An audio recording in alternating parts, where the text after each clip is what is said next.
Os, welcome back to the Singing Samurai. Today's video is on the bokken. What does this have to do with singing and making you a better singer? Stick around and find out.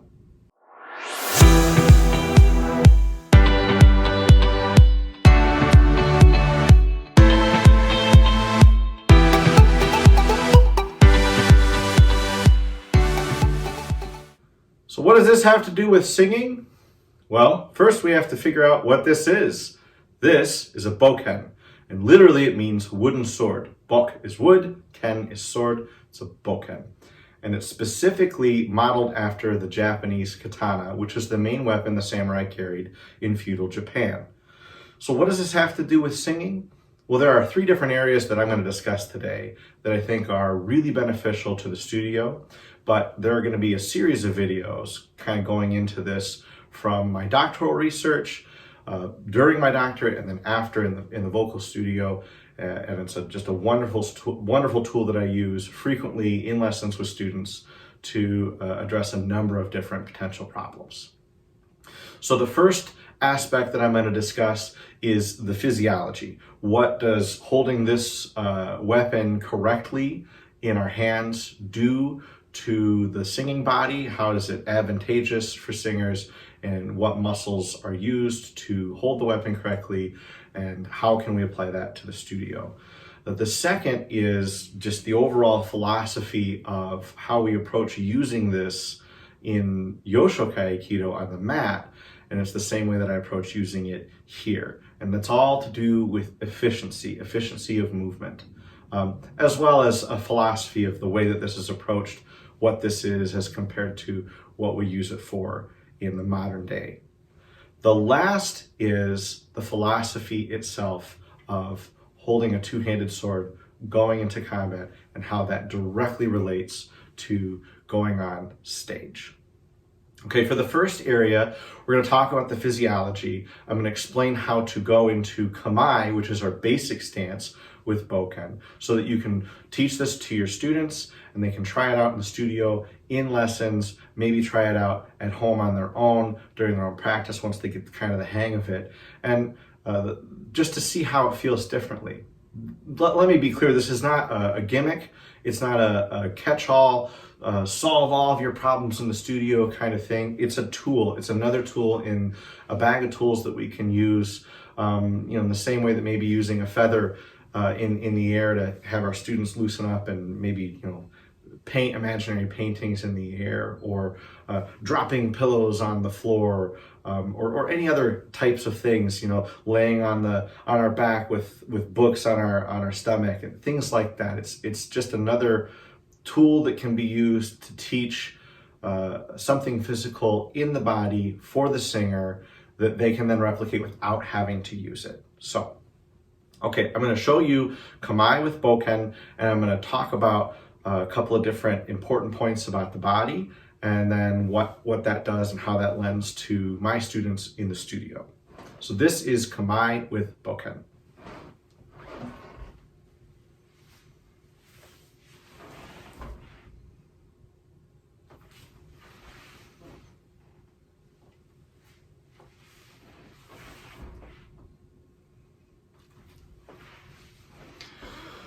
So going into kamae with bokken, the first point that's really important is that it's not separate areas of the body moving separately from each other, but it's the whole body moving in one complete movement forward. This is important for a number of different reasons, but specifically for the studio, it's important because ultimately we're teaching our students to use their entire body in everything that they do, in everything that they sing. If our students have their legs kind of cut off or separate from their core, if their head and their neck are separate from the core or separate from the legs, this is going to cause problems. There's usually going to be some kind of physical imbalance in the student. Another way of thinking about this is a very similar approach that we get with Alexander technique, or maybe even in Feldenkrais, or even some of the stuff that they talk about in the somatic method. But ultimately, it's about using the whole body at the same time in a balanced way. It looks simple, but my teacher, who I learned from for the longest time, Jerome Sensei, said all the basics in Aikido you can study for a very long time and gain a certain mastery over. But the study of kamae, the basic stance in Aikido, is endless. There's always more to discover. There's always more to discover about myself. And we'll get into that in later videos. Things that I see my students doing day to day, when they hold the bokken a little differently, I can see tension in their body a little bit easier than otherwise. But I'll get into that in later videos. So let's break down this technique, but again with this idea that it's a whole body movement forward. So I'm going to show you the footwork first, because that's the most important. So our feet are pointed 45 degrees outward. And the reason for this is very simple. It's the way that we walk. We don't take steps. We don't take steps like this. If we did that, walk like a duck, it creates a lot of tension in our hips. And that tension in our hips directly translates to tension in our back, tension in all of these lower expanded muscles, because then we guard the spine. So we do not walk like a duck. We walk with our feet normally pointed out at an angle. Right now in Michigan, it's winter. You probably can't tell, but there's a lot of snow on the ground. So you can look at footprints in the snow. If you don't believe me in the way people walk, their toes are outwards at a 45-degree angle. So when we go into kamae, it's that simple step, but we just stop ourselves. So it's like taking a step forward and then stopping. Front knee is bent, back leg is straight, but it's not locked. So there's a slight bend to it, and our hips are square. The same reason our hips are square, we don't walk like this. It's very strange if we did. I mean, maybe if it was a very specific walk, I don't know, for the stage or the runway, but normally without thinking about it, we walk and our hips are square. It's not one hip coming forward and backwards. This is really important for this technique because of what students tend to do, and I'll get into that in a second. But we take a step forward. It doesn't have to be a step up, it can just be a normal step forward. Or we can even slide forward oftentimes. That's what we do in the mat in Aikido. It would be totally appropriate to do here. Our hips are square, our toes are pointed outwards. Front knee is bent 60% of the weight here, 40% of the weight here, pushing off from the back heel. Pushing off from the back heel. It's very important. It's where all the power in the kamae comes from in the position, and then later on we'll talk about striking with the bokken. And there's an exercise that I do in the studio involving striking with the bokken. The power comes from the back heel. So it's important to have that settled in our students first. Okay. You can do this right side or left side, totally appropriate. In Aikido, we would have the hands, the top hand relates to the front leg. But with the sword, holding the sword, the hand position stays the same. And that's more relationship to the sword than anything else. Not really something to worry about in the studio. Best thing to do is to just do everything from the right side, unless it becomes a really complicated problem for a student that's like really strongly left-handed, then you can do it left-handed. The same benefit will equal out. Okay, so we've got the legs taken care of, front leg bent, back leg straight, 60% of our weight here, 40% here. Our hips are square to our shoulders. Everything is facing forward in a balanced way. So what does that position do for us as singers? Well, when I stand in this position in kamae without my arms, I often sing like this. I can lean a little bit forward and gain a little bit more power from my front leg. If I'm really singing something very powerful, it grounds me, it settles me into the floor. I also grip my shoes, or if I don't have shoes on, I grip the stage with my toes. This is a habit from training in Yoshokai Aikido, because it's what we do on the mat. We really grip the ground with our feet to be very, very grounded. It's where all of the power in our techniques comes from. And I find myself doing this when I'm on stage. When I don't do this, or if my center of gravity isn't lowered and everything comes up, that's where I start to get some subglottal pressure. It's when things start to get tight, arms get tight, because we're trying to create subconsciously more power, more energy to sing with in a heavy phrase. But if I'm in this position with my legs, I have all the power that I need. The foundation that's underneath me is so solid that all of these muscles relax. It encourages these muscles to relax. And then they're used for breathing, for breath support, for breath control, period. They're not used to protect the spine or as much to keep us upright, because we're already doing that with our core from the hips down to the floor. So let's talk about some other aspects of holding the bokken in terms of physiology that are beneficial to students in the studio. When we hold the bokken, two things that it does. The hand work is really important, or the hand positioning. So the bottom hand is like a fist, but again, it's right in the middle, and it's the pinky that is the most powerful finger in the hand, not the index finger, because striking with a sword or even holding a sword, it's about pulling and cutting as compared to pushing. And pushing, or pushing like this and singing, it creates all this tension, this tightness in our core. Whereas pulling, which is oftentimes why, maybe we'll have a student pull on a rope or pull on something, we pull, it expands these muscles outward in the same way that we want to use them to breathe with and use them to support. And so it's the same idea. The bottom hand's the pinky finger, but it's like a fist. And the sword is on the bottom of the fist. I'll move close to the camera here. And the palm is kind of supporting the base of the sword as compared to up like this. So it's the bottom hand. The top hand, the sword, comes into the crook of our hand from our knuckle here to the base of our palm here on the back of the sword, the spine of the sword and the handle. So as compared to the fist down here, it's like this. It's not this. It's like this. The bottom hand is the power, top hand is the guide, but it's also a place to accept any resistance that comes in from a strike. If I pull on the top of the sword and my hand's like a fist, it's very hard for me to resist that. But if my hand is here, spine of the hand, it's very hard for me to pull. It's very easy for me to push. It's very hard for me to pull the sword back. Very easy this way. There's nothing to resist it. That front knuckle, it creates stability. That hand position is important for two reasons. One, well actually it's the same reason, but we'll get into it.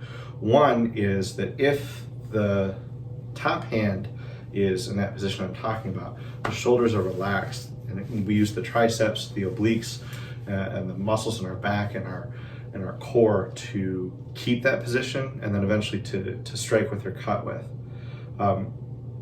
So that if we have our hands like this, it's very easy, especially when things get active, for the arms to get way too involved, shoulders to creep up. It becomes a problem. But if the shoulders are down, and it's helped by the hand positioning, it's very awkward to bring the shoulders up when our hands are like this, just because of the nature of the muscles and tendons in our arms and our back and our core. And so it's much easier to hold this out in an extended position for a long period of time. Also, if we hold like this for a long extended period of time, the sword will either start to droop because we'll get tired, or we'll start to pull it in because we'll get tired. But if it's out in this relationship with the fist and the front hand in that position I was talking about, when the shoulders are down, you start to feel it in your back and in the sides of your body as compared to in your arms. My arms actually are quite relaxed when I'm holding this. The rest of my body is working actively to keep the sword up, but not in a rigid way. Again, it's a flexible way. The other, again, it's kind of like the same thing, but with other techniques that I do later on in the studio, sometimes I'll hold on to the end of the bokken, and we'll talk about that today too. And I'll kind of give them some resistance to pull against my students when they're singing. If their hands are like two fists like this, like a baseball bat, then their shoulders come up and then they're very top heavy in the way that they try and sing.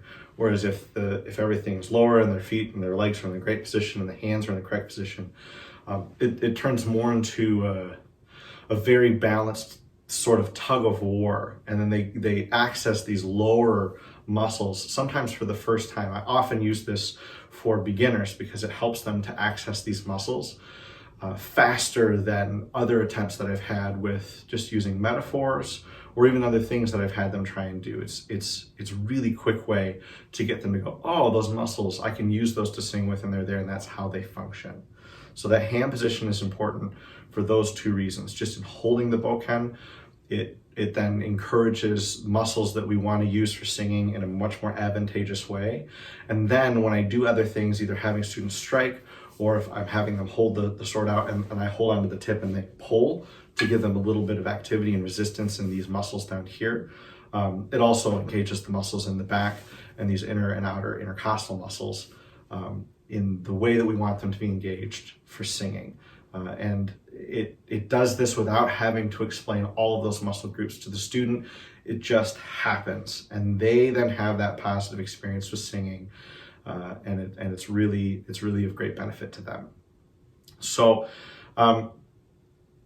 I can't say for certain that if the form of doing this technique were altered or slightly different, if a student were to just use their legs off to the side and kind of squat and do the same thing.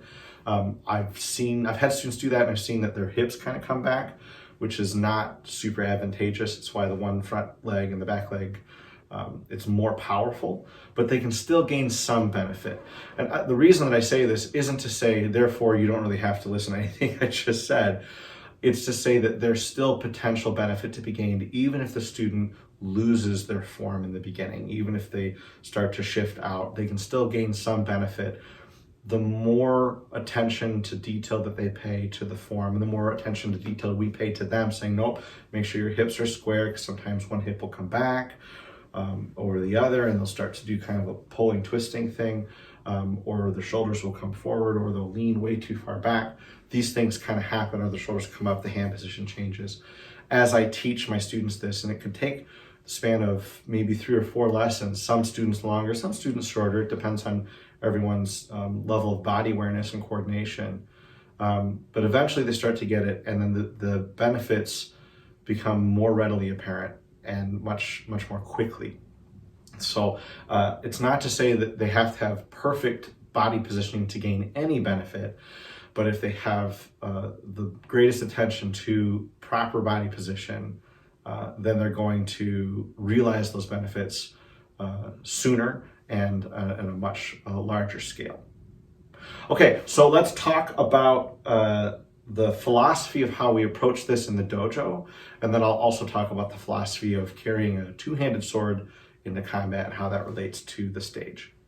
So in Yoshokai Aikido, we learn how to use this weapon correctly as it was used in combat. It's a very powerful technique.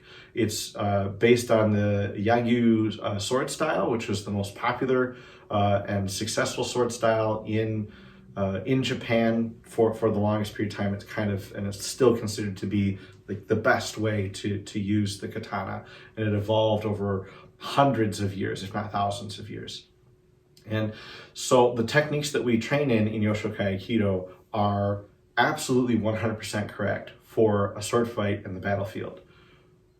But we don't train with these techniques in preparation for a sword fight on the battlefield, because none of us are going to get into a sword fight on a battlefield anytime soon. At least I hope not. The world would have to fundamentally alter in a terrible way for this to ever become practical in terms of fighting out in the battlefield or fighting out in the street. I don't carry this with me wherever I go. That would be ridiculous. And so that's not why we study with it. We study with it in this way because the techniques that we learn with the sword, the body mechanics, are the same techniques that we learn for the open-handed techniques in Yoshokai Aikido. The same footwork, the same body positioning, the same muscle groups. And so it's a way of saying this is a weapon made for war or for the practice of warfare that we're repurposing for personal growth, for physical fitness, for mental fitness, for our emotional stability and well-being. It takes a lot of focus to train with somebody else swinging a sword at your head or at your arms or at your body or thrusting at you. It takes a lot of trust. And so there are a lot of reasons for why that approach is of benefit. It presents us with both situations to be maybe fearful of, oh, I don't want to get hit by my partner, or, oh, I don't want to hit my partner. That comes up quite often. And then also situations where we might be egotistical. I have a weapon. I'm more powerful. I can do damage to somebody. People should be afraid of me. We don't train in Yoshokai Aikido with this for either of those reasons. It's not to make people afraid or fearful, and it's not to make people egotistical, but rather to present both types of situations and then to help us in training overcome those situations by the focus that we have in etiquette, the philosophy that we want to take care of our partner. We want to do the technique correctly. We don't want to make anyone feel afraid, and we don't want to be egotistical. Instead, we just want to practice the technique correctly. We want to build our technical understanding. We want to build good relationships with the people that we train with on the mat.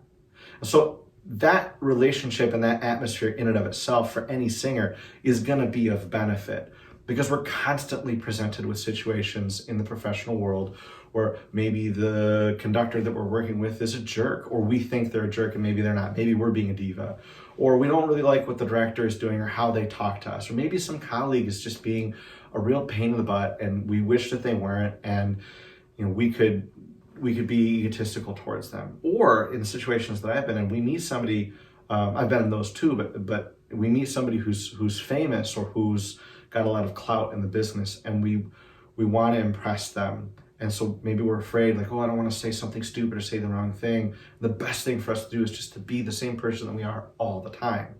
And it's hard to kind of overcome some of that starstruck situation. But it's best to they're normal people just like us, and they went through the exact same thing that we did. So it doesn't really matter where we're at. And I think that this relates to students who are in the very, very beginning, like maybe middle school and high school students. With the teacher, when you're the teacher, they can become afraid of you. So, oh, it's my teacher, I can't mess up in front of them, which is silly because we want them to mess up in front of us so that we know how to help them. So that idea of training in a situation that's going to bring us some fear, it could lend really well for the studio, that the more we can overcome those fears or that reaction to something that's scary, the better time we're going to have on stage, the easier time we're going to have in the studio. And it's the same thing with egotism. We don't need any divas. We don't need any more divas. One diva is too many. The diva, in my opinion, is the weakest part of a cast because they're not focusing on everybody else and making a complete performance. They're just focusing on themselves. And that's really, really unfortunate. And so studying the bokken, it presents us with fear that we can overcome, and it also presents us with our own ego that we have to overcome. If we have an egotistical approach to studying with this, the techniques don't work, which is kind of a magical thing in Aikido, maybe almost by design, I think, sometimes. Only with correct technical approach do the techniques work. I think the same thing is true for singing. Even if you're a technically very accomplished singer, if you have a great big ego and you're a diva and you treat people badly around you, I think that is shown in the singing. People hear it. I hear it. I can listen to someone and go, oh, I think that person has a little bit of an ego. We all have to have a little bit of an ego to get on stage and say, look at what I can do. But we all know when it's too much, and when that person is not kind to other people, or they think that they're just, the most important thing in the world, it creates problems in the cast. It creates problems just in their own personal performance.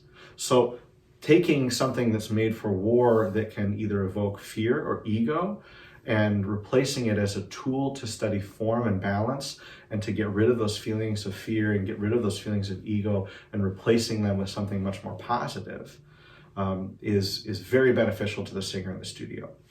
And then the last thing that I wanted to talk about, this video is already really long, but it's important, and my students have noted this, they've recognized this, that on the one hand, they get nervous about this because they know that it's going to mean that they're going to have to work really hard in the lesson that day. If I bring this out, or if it's sitting on the piano, I say, here you go. And they're like, oh no, not the bokken again. Sometimes they call it the stick of power because they feel the difference in power in the way that they sing. That, oh man, I'm going to have to work so hard today. My whole body's going to be tired. And I sit at the piano, I'm like, yes, that's the way I want you to sing every single lesson, whether I bring this out or not. And so that's part of it. They feel cool. That's the other part of it. Like, I kind of feel cool holding a sword, which, maybe you can kind of start to say, oh, that gets into the egotism side of things. But I think if it's handled appropriately, it feels really cool to stand on stage. It feels cool to be in front of your peers and to do really well. That makes you feel cool. I would rather my students feel cool than be afraid and timid. So those are some neat things. But the idea of carrying a katana into battle is the same as walking onto stage. When we carry a sword in a battle, yeah, we have a sword, but I don't have a shield. And the armor that samurai wore wasn't very heavy. You know, it was enough to take care of a glancing blow, but if you got cut, you're gonna die. And so you had to trust 100% your technique and go into battle with both sides forward, offered to the enemy and say, here I am, I'm ready. And it's the same thing on stage. I can't go on stage and sing like this, you know, or I'm hiding half of my body. You know, I can't go in and be timid. I can't shy away and hide. I have to be fully present when I'm on stage and say, here I am, audience. You know, eat me alive if you're going to, but I'm going to give you my very best. I'm going to trust my technique, and I'm going to come forward and give you my very, very best. There's a saying in Bushido, which is the way of the warrior, which at first when I read it, I thought, wow, that's just, I didn't like it. I kind of reacted to it in a negative way. And it said, if God were to stand in front of my cut, I would cut God. And it was like, oh, I'm paraphrasing. I didn't like that. It's like, oh, what do you mean? What they mean by that is that nothing will stop my technique. I will not stop it for any reason, for no fear at all, for nothing. I will have the best possible technique. We have to have that same feeling and attitude towards the stage. Nothing can stop us. Every stage is the same stage. My living room on a Tuesday afternoon when I'm practicing is the Metropolitan Opera stage in my mind. And I put myself there so that if I ever get the chance to sing at the Met, I'm going to be a lot more ready than if I were to just say, oh, that stage is so great. Oh, I just, you know, I'm so afraid to stand on, and then I get there and I'm just a mess of nerves. Or because of my insecurity, I'll have all this ego that I don't need to have. So training with this, saying I don't have anything to hide behind, I don't have anything to defend myself with except this sword and except for my technique, is a really positive attitude and philosophy to take onto the stage when it comes to singing. And all of those different things that we do as singers that provide us a shield to hide behind, like kind of vocalizing the pitch before we really open our mouth, or sliding up to a high note, things like that. The little things that we correct, the unclean onsets, the fidgeting with the body, the shifting, all these things to try and take care of this pressure is taken care of by holding this sword, that philosophy. Lastly, a couple of points that are kind of neat is I'll have my students just sing to the tip of the sword when I have them use it in the studio. And the two things that does is, one, they can start to see the sword move up and down around. I don't have to tell them. And usually when they're singing to the tip of the sword, it stays still. And it stays still because their body is still and they're focused on one point, which is what we want them to do when they're singing. If they're looking all over the place and they're fidgeting, they don't know.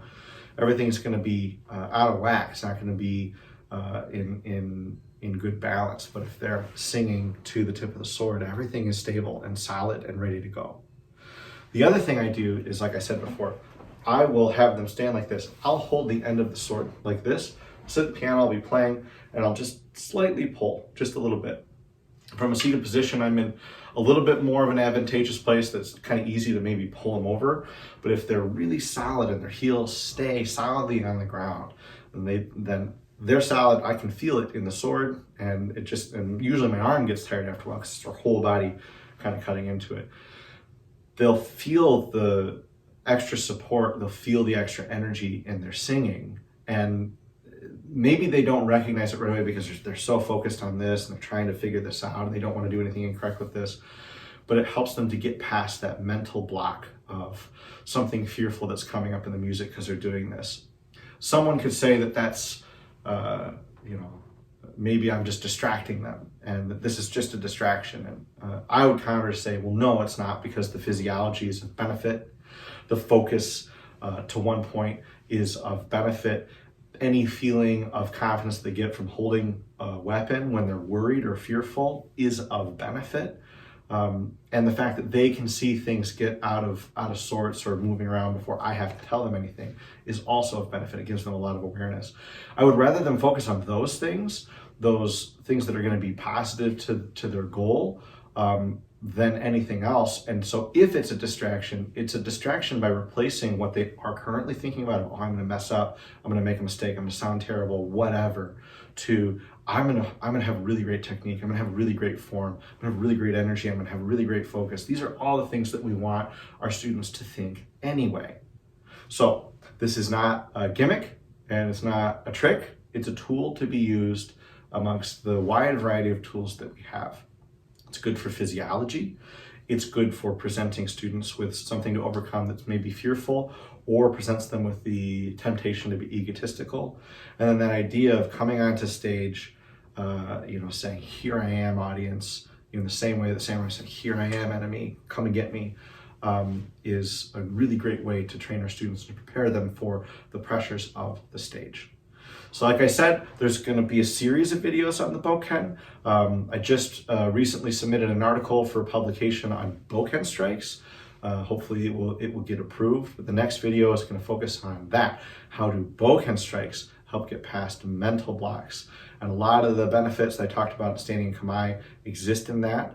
But then there are some extra ones. And so I'm really looking forward to making that video and getting that out there soon. But if you have any questions, please put them in the comments below. Thank you very much. Os!